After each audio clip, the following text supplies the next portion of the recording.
Hey, everybody. Here to vlog about Mob Wives, Season 3, Episode, I don't even remember, either 5 or 6. Am I right? I don't know. You'll tell me. So, we start off where it left off last week with the, aftermath of Hurricane Sandy and them showing, images of what Sandy did, and Sandy destroyed the majority of Staten Island. So, after it shows that, we go to Carla. We go to, matter of fact, not even Carla. It starts off with Carla, but each of the girls are talking about the aftermath of Sandy, how we've never experienced a hurricane like this, which we haven't.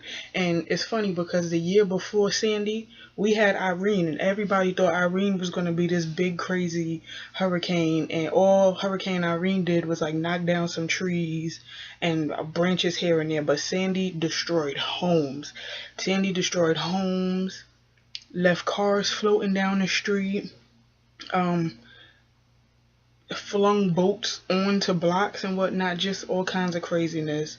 And it's still a lot of people out there who don't have homes, they're cold, and it's a sad story because, like I said, I lived through it, but thank God, because at the time my son was only a month old, so thank God I was praying the whole time, like, please God, don't let the power go out. I just, I don't know how I would have done it with a month old baby who, he had acid reflux. So that would have been terrible for me to, go through a hurricane with no power. I would have had to think about his milk, all kinds of stuff. So I'm so grateful that I didn't lose anything. But like I said, there's people out there who still don't have, and I am very, like, considerate of that.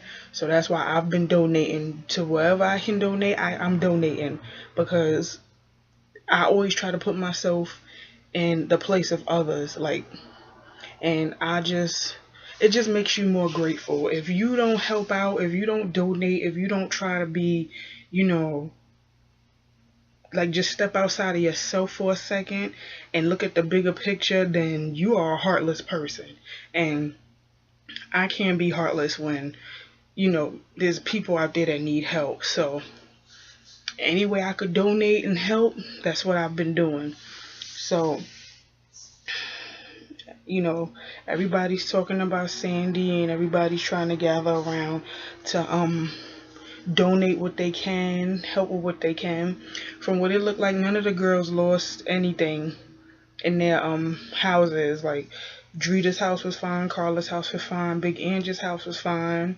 Like, everybody, house was fine. It's just that, like, it's weird because people, like, around the corner from them, 2 blocks from them, their houses were destroyed. Because, Staten Island, well, I think Ramona called it the Forgotten Borough, because technically it is. Like, the rest of the boroughs don't even, consider Staten Island a borough, but yet and still it is a borough. So, you know, Staten Island is surrounded by water. So it's you know, it's surrounded by water, so it's like it was easily destroyed by Sandy. So like I said, none of the girls lost anything, but they all banded together and helped any way they could people who lost everything. So we get to Drita and her daughters, and they're talking about how grateful they are for still having power, still having a home, because Drita thought that when she came back, she said she was at her mom's house, and where she was Zone A, and it was to evacuate, and she thought that when she came back to Staten Island, she wouldn't have a home. So, she's talking to her girls about being blessed, and, she's telling them, like, the good of giving. So they're packing up clothes and everything that they can to donate. And as they're walking down each block, no, well, not walking, they're driving, Drita is like, places that I used to hang out at are just gone. Like, they're gone. Like, this hurricane was terrible. So she's like, she said, looks like, it doesn't even look the same. It looks like a war zone. So we didn't get to Karen and Ramona meeting up with Christine, who's Ramona's friend, who she lost everything. Like her whole house destroyed. And, it's really, really bothering her because she has a 7-year-old daughter. She's a single mom, so her and her 7-year-old daughter don't have anything. Their pictures, their clothes, everything destroyed. So, Karen and Ramona are helping her, and they're like, if you need anything, a place to stay, anything, you let me know. I thought that was real, that was real nice. That was real, real, real nice. Because, like I said, there's people out there who lost everything. So then we get to Carla and Big Ange. And Big Ange is, telling Carla that, thank God she didn't lose anything. But what she's going to do is cook food for the relief center so that they'll have something to eat. And Big Ange is like, the only thing she lost was her salon that she bought 2 months ago. And she's like, you know what? People lost their homes. People lost their lives. I don't care about the salon. Just as long as, I'm all right, my home is all right, and everybody around me, my loved ones is all right. I don't care about the salon. And I'm like, you know what? That's why I love Big Ange. Big Ange has a big heart. She is a sweetheart. So, she's cooking food, and her and Carla talking about the hurricane and everything. So then we move on to Love.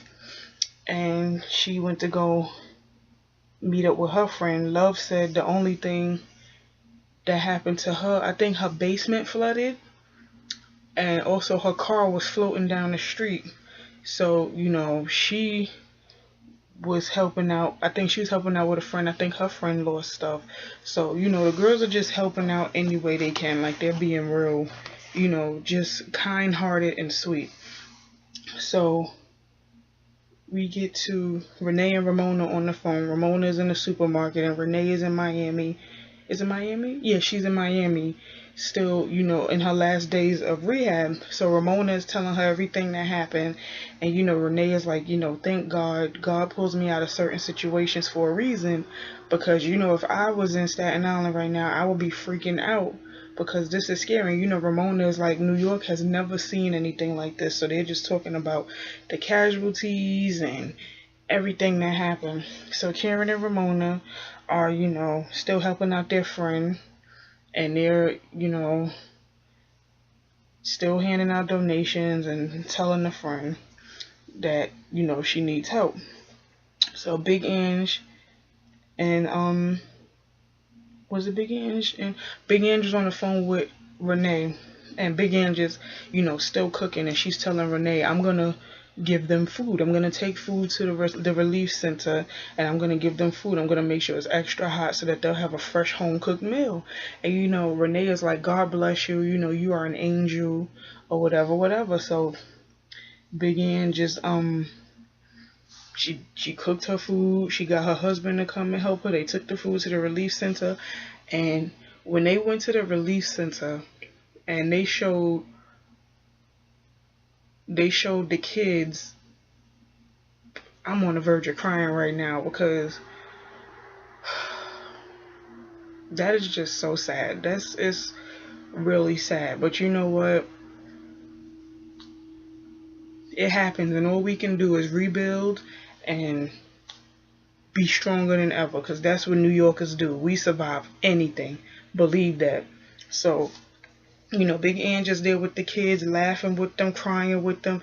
She's just being like the guy said, a ray of sunshine. And that's what they needed.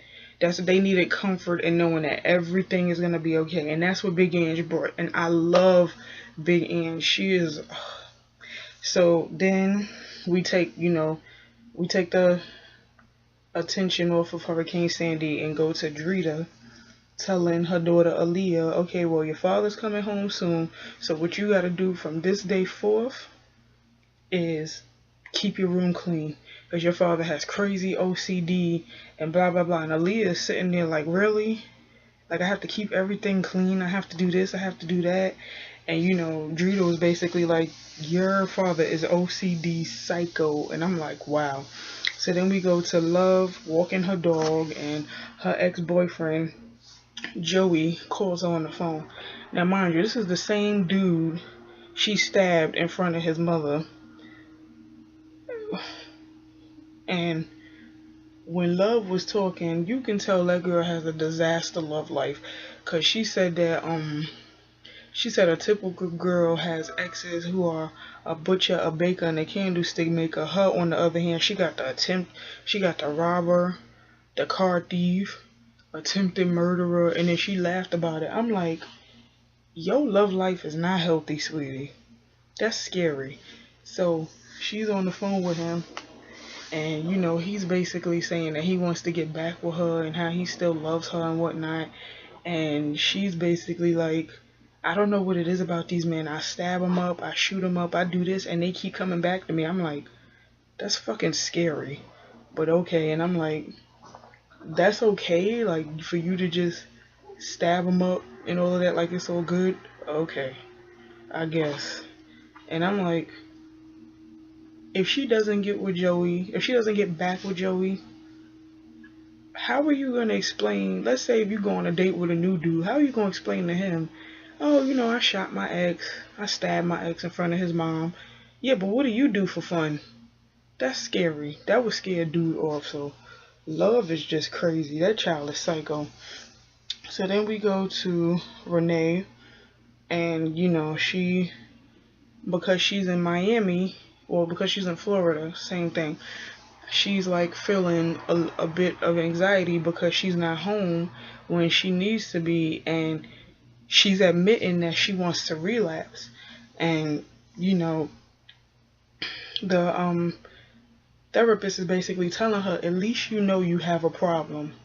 You're accepting that you have a problem and you're taking care of it, which is real big of Renee. So she's admitting her faults and admitting what caused her to self-medicate to begin with. And she basically said that if she self-medicates, she'll be numb, like she won't feel pain or whatever, which is understandable. People have different, they have different ways of doing things to deal with pain. Some of them don't always be positive, so it happens. We get to Ramona and Karen, and they did their donations. Now they're going to Ramona's new apartment, and her apartment is nice. It looks like it's spacious enough for her and her kids. And Ramona wants to tell Karen about her engagement to Joe, but she doesn't want to do it while he's locked up. She wants to wait till he come home and then throw an engagement party like that. So she's like, when Karen went into one of the rooms with her shoes on, Ramona is like, if you're gonna go in one of the rooms, you have to take your shoes off. And Karen is like, dude, you act like I stepped in dog shit. And Ramona is like, well, you can't walk in here with shoes on. I mean, my God, sometimes I sleep on the floor. And I'm like, Ramona, I know you got bed. I know you got beds. I know you got 4 kids. I know you got beds, a pull-out couch, something. Why the hell are you sleeping on the floor?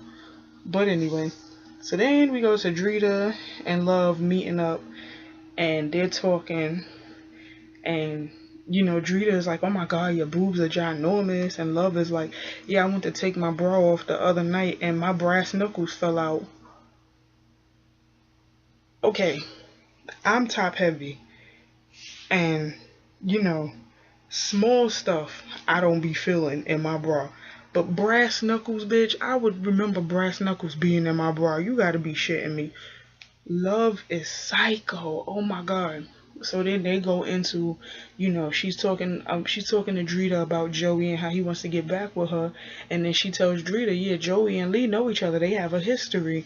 Your husband beat up Joey with a bat and all kinds of stuff. And I'm like, oh my God. I'm like, oh my God. So, she was also telling Drita about how she stabbed up Joey while he was walking through the door, and she stabbed him and his mother was right behind him. And she was like, I'm so embarrassed. I'm like, embarrassed? Of all the things to feel when you stabbing up your boyfriend, embarrassed is the one you feel? Whatever. So then we get to Renee and AJ, and they're having a therapy session, and AJ admits why he feels the way he does towards Renee, because he said that when Renee was doing drugs, he didn't want to deal with her because she wasn't herself. She was a whole other person. So he always knew, okay, mom, like, in his mind, he's like, okay, my mother is drugged up. She's not herself. Let me just leave. So that's why he didn't want anything to do with Renee. All this time we're thinking, because we didn't know that Renee was self-medicating from season 1. We're thinking Renee is just a bitch and her son don't like her. And that's not the case at all. AJ just doesn't want to be around his mother because she's not herself. And, that really made us see the real AJ, because everybody feels like AJ is a smart mouth kid who gets away with talking to his mother any old kind of way. No, he has a reason behind how he's acting. So when he said what he said, I'm like, okay, we get it now. So, and Renee feels like, she feels bad for hurting him, like it wasn't intentional. So, he forgave her, and he said, you do for everyone else. Now it's time for you to do for you and get better.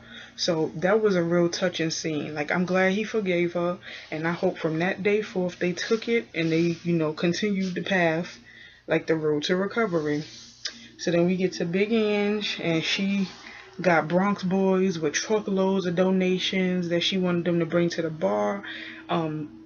Baby wipes, diapers, all kinds of things. Big Ange is doing her damn thing. I applaud her. She doing the damn thing. She had trucks of donations from the Bronx come to Staten Island in snow. That's my girl. So we go to Renee, and she's graduating from rehab, because she finished her days of rehab. So she graduated, and everybody there in group is sending her well wishes and saying how they felt about her when she first came in, so how they felt about her now. And a lot of people had a lot of nice things to say. So I'm proud of Renee, and I hope she continues. From what I saw on Wendy Williams' show, she's doing good. So I hope it stays that way. Keep going, girl. So then we get to the last scene, where Drita, Carla, and Big Ange are all sitting down and they're talking. So Drita is like, Aaliyah called me on the phone, and all I heard was mommy, mommy, and then I heard click. So she was like, what the hell is going on? She said she turned around to go back home, and guess who she saw when the door was open. So it ended on that note, but in the next episode, it's revealed that Lee comes home. And then, so Drita is like, Lee is home, Aaliyah is happy, or whatever. But then, let's not forget, Karen and Lee have a past. So, Ramona is like, well, someone from your past is home. And Karen is like, who, Lee? And she's like, well, he could stay in his lane and I'll stay in mine. And I'm like, ooh, this is where the drama is going to come in. See, we took a break these past 2 weeks to worry about a natural disaster. Now, next week is when the drama is going to unfold. I have a feeling. But overall, this was a really, really good episode. It really touched my heart. It really did. It really,